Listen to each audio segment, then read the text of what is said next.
ఎన్టీఆర్ జిల్లా నందిగామ నియోజకవర్గంలో వైష్ణవాలయాలు కిక్కిరిసిపోయాయి. ముక్కోటి వైకుంఠ ఏకాదశి సందర్భంగా భక్తులు పోటెత్తారు. వేకుజాము నుంచే భక్తులు స్వామివారిని ఉత్తర ద్వారం గుండా దర్శించుకునేందుకు బారులు తీరారు.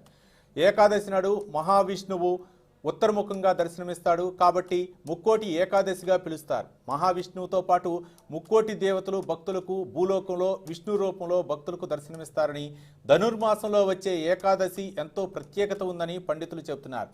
ఏకాదశి రోజున హరిని దర్శనం చేసుకుంటే 3 కోట్ల మంది దేవతల అనుగ్రహం పొందుతారని తెలిపారు. అలాగే మహావిష్ణువుని ఎవరైతే ఉత్తర ద్వార దర్శనం చేసుకుని భక్తి శ్రద్ధలతో పూజా కార్యక్రమాలు నిర్వహిస్తారో వారికి అఖండ ధనధాన్య భోగభాగ్యాలు ఆయురారోగ్యాలు సమకూరుతాయని చెబుతున్నారు వేద పండితులు.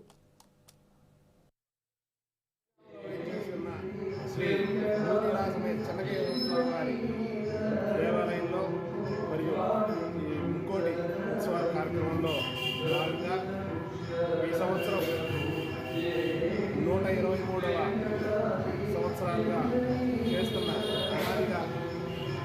ఈ వైకుంఠ ఏకాదశి ఉత్సవాల్లో ఈరోజు ప్రారంభమైనాయి.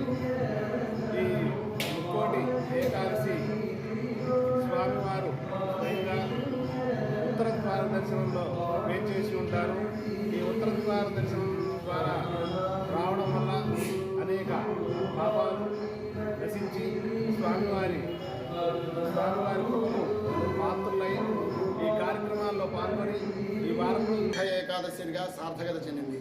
ఈ యొక్క ఏకాదశి పర్వదినమున మహావిష్ణువు 3 కోట్ల మంది దేవతలతో భూలోకంలో అందరికీ దర్శనమిచ్చేటువంటి సమయం కాబట్టి దీన్ని ముక్కోటి ఏకాదశిగా పరిగణించారు. ఈ యొక్క ఏకాదశి ప్రశస్తం చాలా గొప్పది. శివాయ విష్ణురూపాయ శివరూపాయ విష్ణువే అనే ప్రామాణికం చేత ముక్కోటి ఏకాదశి నాడు కేవలం మహావిష్ణువునే కాకుండా సమస్త దేవతలకి కూడా ఈ యొక్క ఏకాదశి చాలా ప్రీతికరమైంది.